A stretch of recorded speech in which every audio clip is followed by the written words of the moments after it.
And just a quick reminder of the importance of being in the present moment. Very often, even though I'm for quite some time in this uh, bending reality journey, I catch myself from time to time that I am not fully in the now.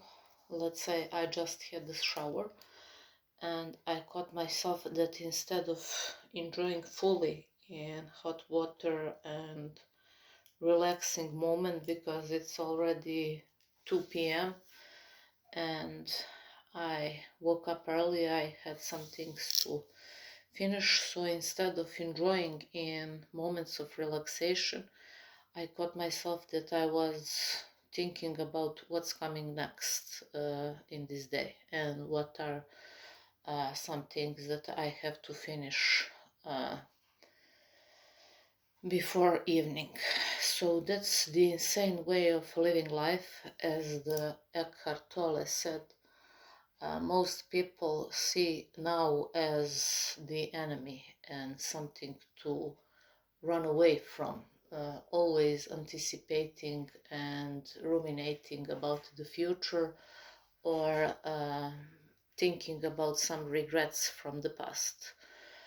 Living in such a way is insane way of living life, because you are losing yourself, you are losing life, you are losing present moment. I had huge luck to grow up with and often be in presence of my great grandma.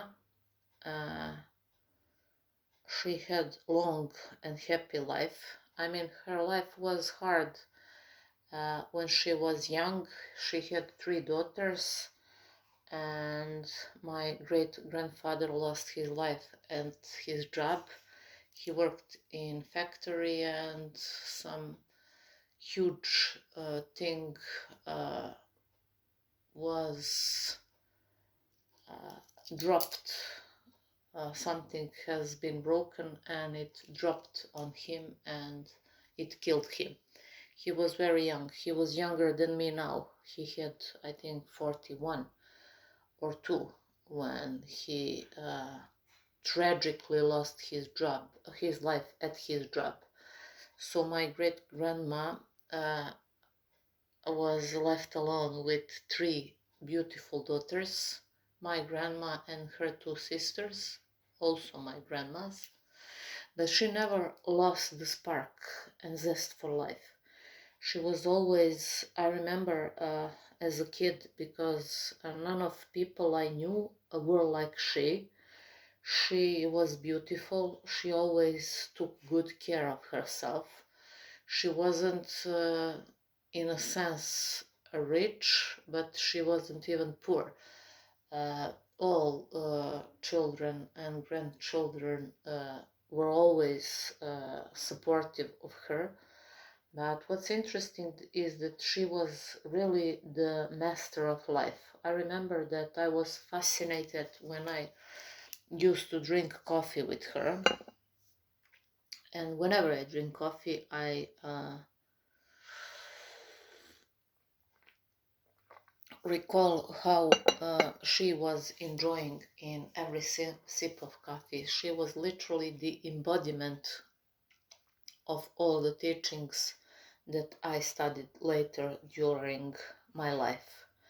Literally, she was always aware, she was always in the present moment, she was always so rooted and so secure and connected to the source, to higher power. She probably didn't know at the time what she was doing, but for me, as a young child who never saw something like that in others, because I grew up and I was most of the time in my childhood where I now live, because I was always drawn to nature more than to city, and I wasn't wrong. The older I get, the more I realized how my internal navigation was 100% on point.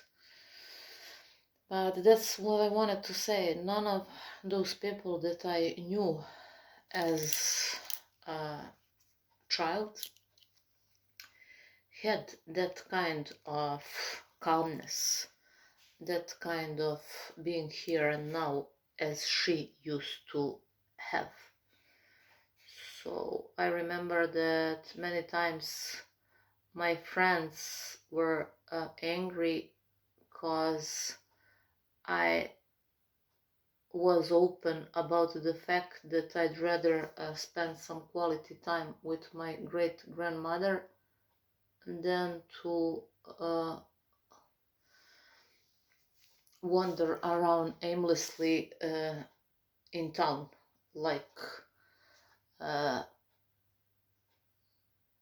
they suggested. And they were saying to me,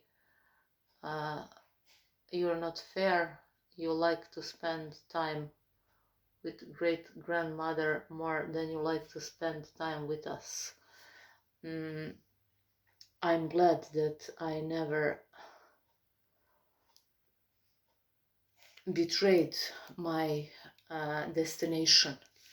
I even then, if it had to cost me friendships, I always chose my great grandma. And now I see how right I was.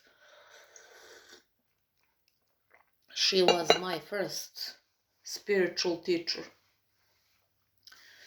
And those kind of things you can't buy anywhere. So if you have elderly,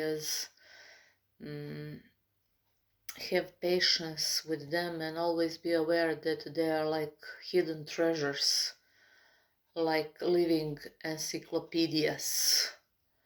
I never understood why people are so bad with older. They have wisdom and they have that inner power that you can't find anywhere else, literally anywhere else.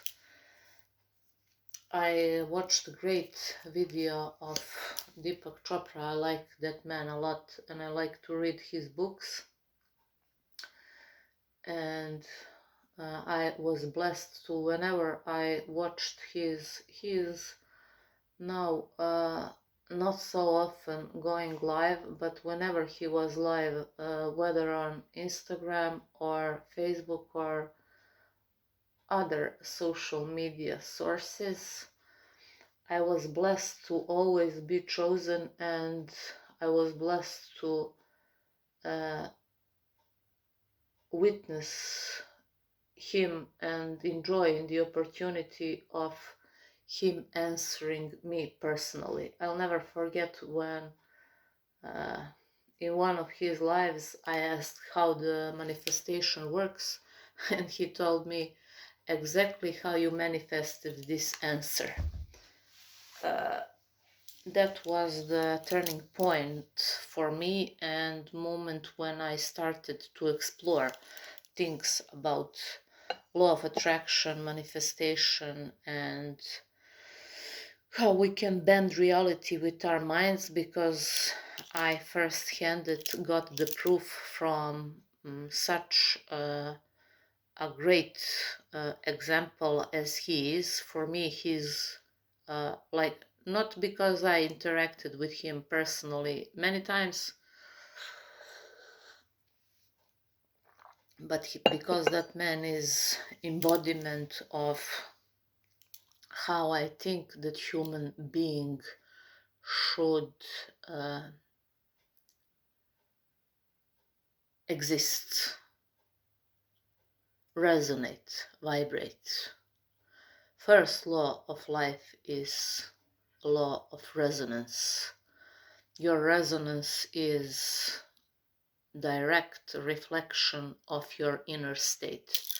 As long as you are not ready to take the responsibility of the state of your inner world, as I was not ready for very, very, very long period of time, Why? Because it was always easier to blame this, that, something or anything else than to look myself in the eye and to say, you know what, it's okay, we made mistakes, everybody make mistakes, and now that we are aware of this fact, we must do something to work on improvement, because not knowing is not a sin, but staying in a place of not knowing, even though all the knowledge is available now, especially in this area of social media. But unfortunately, people are usually using and abusing it for wrong purposes. A great article I read this morning where a person said that most of the people are posting selfies and all kinds of things on social media because they need subconsciously approval of others. So don't be doomed and gloomed and fooled when you see shiny, flashy things on your feed. Nothing is as it looks like, or I understand the natural need and urge of every human to be in best possible way when they're presenting themselves, but that's not what feeds other souls. All souls, mine including, need to learn on other people's wounds. We're all wounded, some less, some more. And being vulnerable and coming from that place of simply being human and being light for others to navigate through their darkness, that's something that is our mission and our purpose here. Uh, let's say if you overcame, I don't know, uh, work failure or relationship failure or near-death experience, disease, hard, whatever, as my case is, I went through some more and worse things in my personal life, but I never felt sorry for myself. I never allowed myself to go in that victim mood. Yes, there were times where, of course, I'm just as everybody else vulnerable, but I would cry myself out and move on. That's why I like to have pet or pets. I also love my 5 chickens now that I have. I used to have sheep also, and I intend to have them again, but I like to be busy. Mel Robbins said today, and it's a great tip. She said that whatever it is that you want, you should never wait for the mood to move you. Because if you're waiting for the mood to move you, you will wait probably till the day you die. As she said, if you want to be a writer, write. It will immediately put you in the better mood, and not to do opposite what most people are doing. I don't feel like doing it today, I'll do it tomorrow, then tomorrow comes and you again don't do anything. If you want to make a video, if you want to paint, if you want to start exercising, if you want to lose weight, whatever it is, don't wait for the mood to improve in order for you to take the action. And that's why many painful things are happening for you in your life, if they are happening, of course. I don't wish them for you, but if you are going through any kind of challenge now and you wonder why, that's probably for the sake of moving you into the action. Uh, 20 years ago, Tony Robbins said that the purpose of pain is never for you to suffer or to be depressed. The purpose of pain is to always, the purpose of pain is to move you into action. Because God doesn't have other way besides what for you seems like punishment to get you, as John Azarov, also one of the great minds, used to said, yes, law of attraction is nice, but uh, Goya is nicer. What's Goya? The law of get off your ass. So move, move, move. Movement is healing. I just saw this morning one man who 2 weeks ago was doing some repairs on our roof, and I observed him this morning with a kind of fascination, because that's what when I was growing up, first my role model was my grandfather. I adored that man. Let me show you something.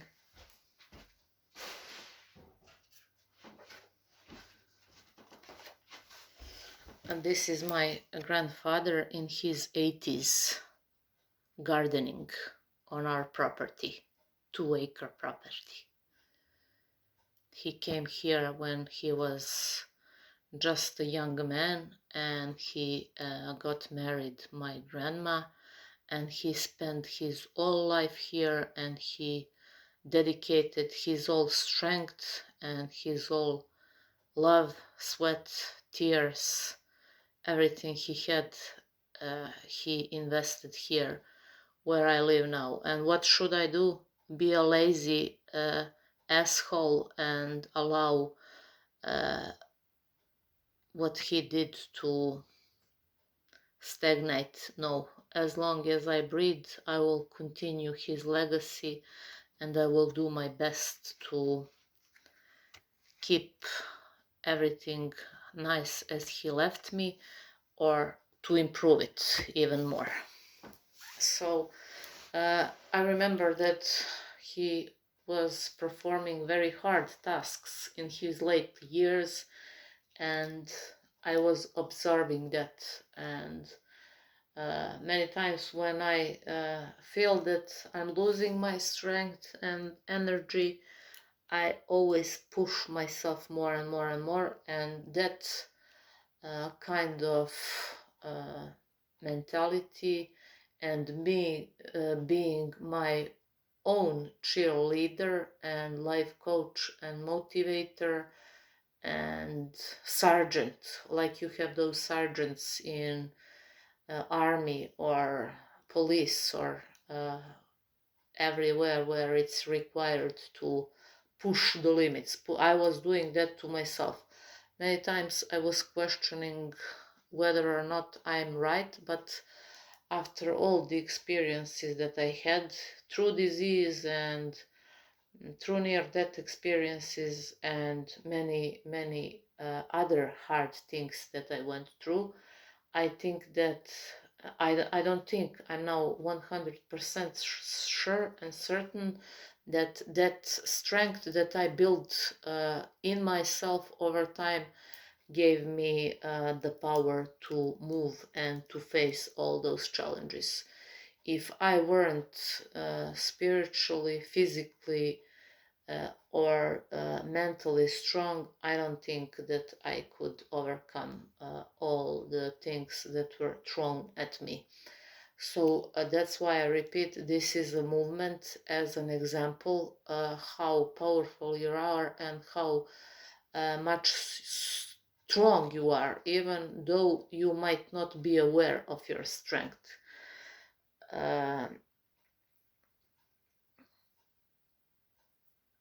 I remember that when once I saw Kevin Gates, I like that man because I heard few very wise things that he said, and then I do what I usually do. I googled his astrology sign and his rising sign, because I love astrology also a lot. I was born on February 14, on Valentine's Day.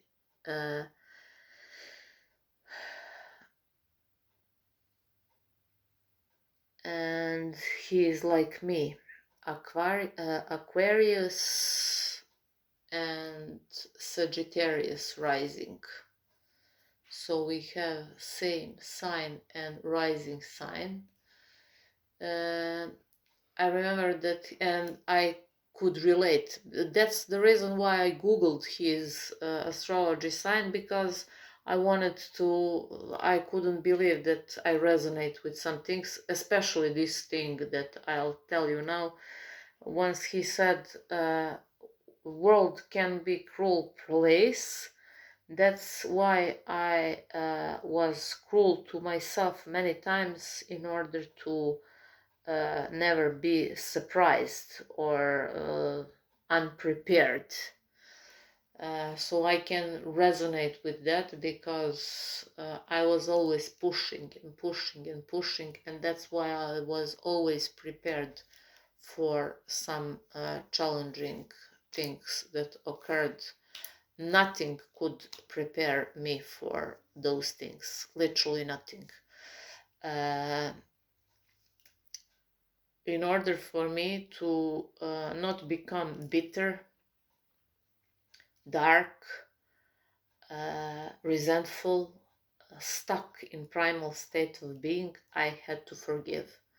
I had to forgive, even though it was very, very, very, very hard to forgive. The moment I found strength to forgive, I literally was so uplifted and powered by life that that's something amazing. Whenever you are not capable to forgive, that just means that you are still in power and in control of those people who are triggering you. What happened yesterday also is I had encounter with huge black snake, bro. I went through near-death experiences, to heart disease for years, many other hard things. But I was completely in my mind. I was happy because yesterday was a beautiful day. It was early, about 9:30 a.m. and I went to visit my grandma, and I took some food that I prepared for her. And I'm walking and I'm thinking, am I all happy? And suddenly huge black snake.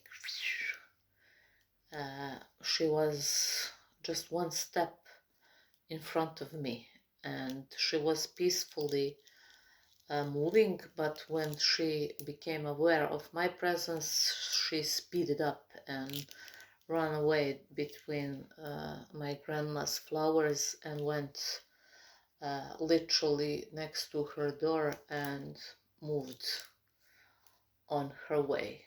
It was, I knew immediately, because I know that everything has a spiritual meaning, and I know that the meaning of snakes is always good, but it was a little scary. Always know that snakes are good. Just watch how many people have them in their musical spots. Let's say, what's the name of that singer who sings country songs in United States?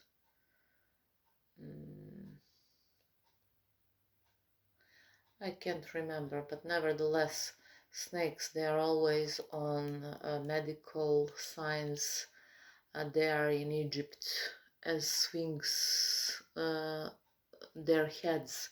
Why? Because snake, as she's is capable to let go of her old skin, that's how we, when we know how the conscious and subconscious, Taylor Swift is a singer. She often has snakes like themes in her videos. And not just she, many people have snakes as form of signs. Why? Because she represents the power that every single human has, And that's the power to, when you realize how the subconscious and conscious works, literally let go of everything that's not serving you anymore, like she's letting go of her old skin. So even though I knew that seeing her, and later my family told me that they used to see them around because we had 2 and more acres around our property. They are always in this time of year and during summer present, but they very rarely come so close. So then I googled spiritual meaning of black snake and seeing her closely, and I knew that it's kind of transformation in some countries, even pregnancy, a first sign of a pregnancy. Overall, the meaning of having this encounter is very positive, but it was unpleasant. I remember that last time I had even more scary encounter with the huge snake was when I was a child, and we used to always be here where I live now. During the summertime, we would come here to help our grandparents to collect the hay. I think that's hay is what it's called. To collect the grass that was on the sun. Hay, I think it's hay. And I remember that it was very, very, very hot day, and I used to from early childhood help my family, and I remember that I was picking up the hay, and she was literally under the bush. And as I picked the hay, I was maybe 7, 8 years old, and she was literally, I can't understand how she performed that. She was literally on her tail, standing tall and looking me in the eyes. I remember that I ran away, and it was something that I will never forget. My first uh, time seeing snake so close. But then I get used to them, and especially now I'm telling this story to you because everything has a spiritual meaning, and I wanted to end this because I have to go. It's almost 3 p.m. I have some things to do, but to end up this about Deepak Chopra, he said that he was, and I'm so blessed to be privileged to many, many times have one-on-one talking with him, and he answering me and dissolving many my dilemmas or existential crises, because I so love that man. He's such a genius, and his books are awesome. Really, really, really true guide. And he was speaking, I watched his video yesterday when he was speaking about his beginnings when he was at Harvard and while he was finishing his medical school. His profession is neuroendocrinolog, but, and what else? He went to all the best universities and has many, many degrees, and he was telling story about his meeting with his guru. I think that it was Ramanash, how he was, Yogana Gandhi or something like that. Maybe I'm not correct, but nevertheless it's easy to find wherever you want. His first mentor, and when his first mentor asked him, "What do you do?" and he told him, "I'm observing things in brain and molecules and everything else. So he left and said, you are doing pretty much like what I am doing. You are observing the illusion. So those untangible things. And he called him to come and work with him, and he will introduce him with his disciples and so on. The rest is history, I would like to say. And what's the most sweet is when he asked, because at the time he already had his family young, his children who were in school, and he asked, yes, that's nice, and I would love to, but what will I do? I need money for mortgage, for children's school, for life. Where will money come from?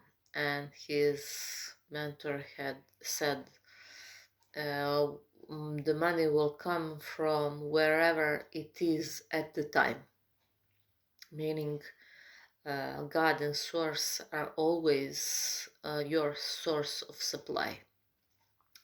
And rewarded and blessed are all those who never betrayal their destination. But what's causing problems for many people is that they too soon